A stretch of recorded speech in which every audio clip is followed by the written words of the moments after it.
Meilleurs vœux à tous pour 2024. Nous démarrons cette nouvelle année avec Déjeunette et Popote sur RCF avec une série spécialement dédiée au café de spécialité. Et pour ce, nous allons rencontrer plusieurs acteurs incontournables, j'ai envie de dire, du café de spécialité.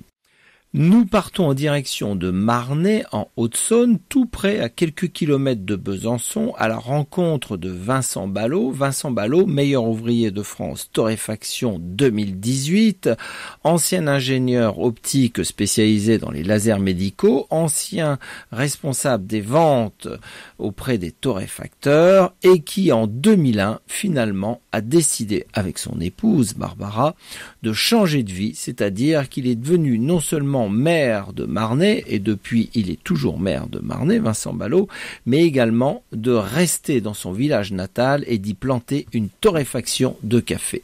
Mesdames et messieurs, je vous livre l'aventure incroyable de Lagrange Torréfaction.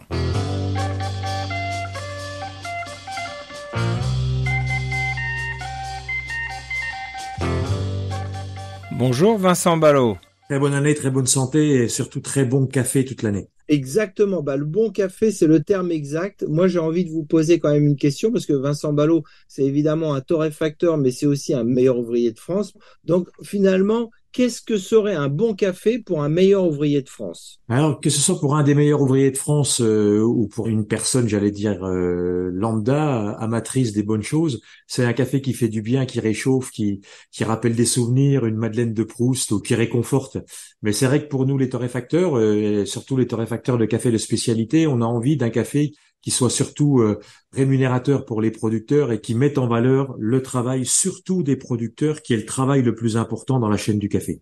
Ah oui, on va en reparler plus tard, mais effectivement, il faut avoir un bon grain pour faire un bon café. Effectivement. Juste pour revenir sur Lagrange Torréfaction, ce qu'il faut signaler, c'est que en 2001, vous lancez réellement l'entreprise Lagrange Torréfaction. Vous partez avec des infusions, du thé et également un petit torréfacteur qui vous permet de lancer cette activité en plein cœur du petit village de Marnay. Mais aujourd'hui, nous sommes en 2024 et l'entreprise a vraiment grandi. Oui, c'est Lagrange, la maison Lagrange, l'infusion thé café Lagrange a maintenant un peu plus de 10 ans d'existence, même si on a avec Barbara, ma femme, une expérience de plus de 30 ans dans l'univers des boissons chaudes, du café, des infusions et du thé. Lagrange, c'est effectivement un centre de formation certifié Calliope, c'est une boutique bien sûr, et une manufacture de production qui permet d'alimenter pas mal d'épiceries fines et de belles enseignes sur la France, l'Europe et on l'espère bientôt sur l'Asie. On est 14 personnes à travailler à Lagrange, en plein cœur de la Haute-Saône, et effectivement, c'est une belle aventure familiale et humaine. C'est l'ancrage local, les racines, qui sont importantes. Pour un caféier, c'est important d'avoir des bonnes racines, mais pour un humain, avoir des racines ancrées dans le territoire rural, effectivement, au cœur de la Haute-Saône, mais c'est aussi le cœur de la Franche-Comté et de la Bourgogne-Franche-Comté maintenant. Et ce bourg-centre de 1500 habitants, pour nous, avait toutes les qualités pour exprimer, nous aider à exprimer ce que l'on souhaitait faire autour des infusions thé et du café.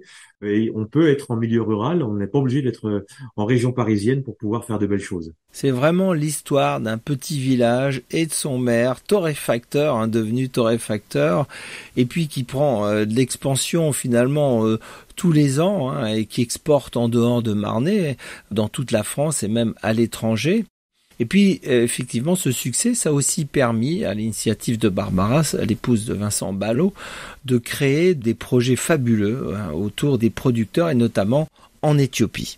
Oui, c'est une idée, effectivement, au départ de Barbara et de l'ambassadeur d'Éthiopie il y a quelques années à Paris, qui nous racontait effectivement la belle histoire que beaucoup connaissent de l'origine du café en Éthiopie, le pays de la naissance de l'humanité et du café, avec la volonté de pas seulement acheter du café vert en Éthiopie, c'est-à-dire la matière première, mais aussi d'aider les Éthiopiens à grandir dans le monde de la torréfaction pour faire plus de valeur et d'augmenter la valeur ajoutée de leurs magnifiques produits qu'ils mettent 3, 4 ans, 5 ans avant de pouvoir récolter.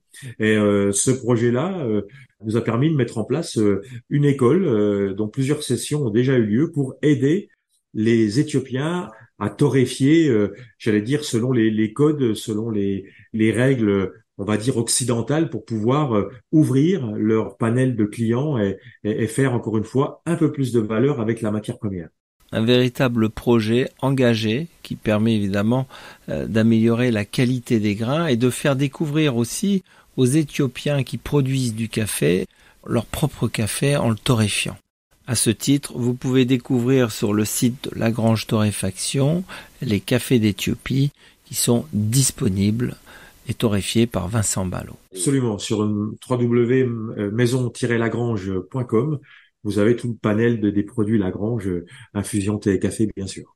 Alors non seulement Vincent Ballot et Barbara, bien entendu, ont réussi leur pari, en plein cœur de Marnay, de faire vivre cette torréfaction, mais en plus vous avez aussi conservé tous vos standards et cet objectif de qualité. Les objectifs, c'était ceux d'un ancrage local, comme je l'ai dit tout à l'heure, sur la ruralité, s'ancrer localement effectivement dans un village de 1500 habitants, avoir cette démarche de qualité au niveau environnemental, social, mais aussi sociétal, une vraie démarche RSE comme on le dit maintenant, avec la mise en avant du vrac pour limiter les déchets, et puis des valeurs aussi de transparence avec les producteurs, de mise en avant du travail des producteurs, et des valeurs de transmission à nos enfants, mais aussi à ceux et celles qui ont envie de découvrir des bonnes choses et des belles choses qui viennent pourtant de pays lointains. C'était ça notre volonté, mais la mise en avant effectivement des pays d'origine, du travail à l'origine qui est très important, était pour nous un fil rouge que l'on a suivi tout au long de la création de la grange.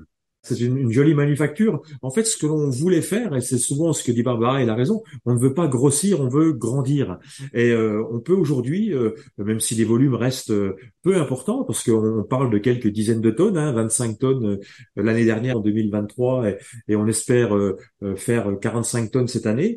Au niveau du café, sur le thé, on est sur des volumes de 20 à 25 tonnes, donc on est vraiment à 50-50 dans cette magnifique aventure. On grandit et avec comme objectif effectivement maintenant de s'ouvrir à la grande exportation. Un de nos objectifs cette année, en tout cas, sera de tenter de s'implanter au Japon, en Corée et au Vietnam, qui sont effectivement des gens réceptifs à la qualité française, réceptifs à la French Touch, comme on dit, et réceptifs aussi au col bleu blanc rouge de un des meilleurs ouvriers de France.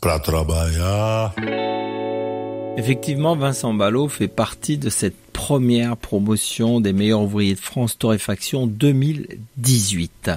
Alors, ce qu'il faut aussi signaler, c'est que Vincent Ballot, il y croit, il est passionné, il est passionnant et il s'arrête jamais. Le café maintient et quand on a la chance de vivre d'une passion, mais pas une passion dévorante, et on a effectivement pas l'impression d'aller au travail au sens laborieux du terme. Mais ces notions d'engagement, de transmission, effectivement, nous font nous lever le matin et on se lève d'autant mieux quand on a un bon café à boire. Vincent Ballot, il est vraiment communicatif. C'est toujours un plaisir de l'entendre parler, de l'entendre expliquer, de partager sa passion. Et c'est toujours également un plaisir de boire son bon café, car effectivement, chaque torréfacteur a une pâte et Vincent Ballot a sa recette, il a son style et c'est intéressant justement de découvrir son style. Vous pouvez également découvrir le fameux 5, le mélange meilleur ouvrier de France. En tous les cas, c'est ce mélange-là qui lui a permis de décoller vers le titre. Nous avons demandé également à Vincent Ballot quel serait le plat qui l'inspire le plus au mois de janvier. Le plat local, le plat qui fait plaisir, qui ramène plein de choses en souvenir, c'est un plat tout simple. C'est, comme on dit chez nous, patate, salade, cancoyote. La cancoyote est un fromage liquide magnifique, très peu gras, des bonnes pommes de terre de Haute-Saône, et puis une salade verte ou une salade d'endive ou de chicorée à cette époque-là, ou de frisée, comble effectivement les palais de nos secteurs. Et moi, j'aime ce côté simple et accessible de la gastronomie, parce que ça reste de la gastronomie accompagnée d'un très bon chardonnay du Jura, et puis bien sûr d'un pinot noir de Bourgogne, parce qu'on est vraiment au cœur de cette région viticole. Et il y a beaucoup de liens entre le café et le vin, et ça, on pourrait en parler aussi encore longtemps. Le vin, le café ont beaucoup de points communs. Le café s'accorde d'ailleurs parfaitement avec la cuisine, avec le fromage, la perception du café n'est pas toujours la même évidemment entre le matin et la fin d'un repas. Nous reparlerons de tout cela plus tard. J'espère que cette chronique autour de Vincent Ballot et du café de spécialité vous a plu. La semaine prochaine, nous recevrons au micro de RCF, dans le cadre de nos chroniques sur le café de spécialité Port-la-Neufie, un autre torréfacteur de qualité, également meilleur ouvrier de France 2018. En attendant, Vincent Ballot, merci beaucoup. Merci de votre confiance et puis merci de mettre cet éclairage sur ce métier assez peu connu et en tout cas sur un secteur d'activité, les boissons chaudes, dont on a besoin effectivement pour un tas de raisons tout au long de la journée. Merci encore Vincent Ballot. Très bonne année, très bonne santé et surtout très bon café toute l'année.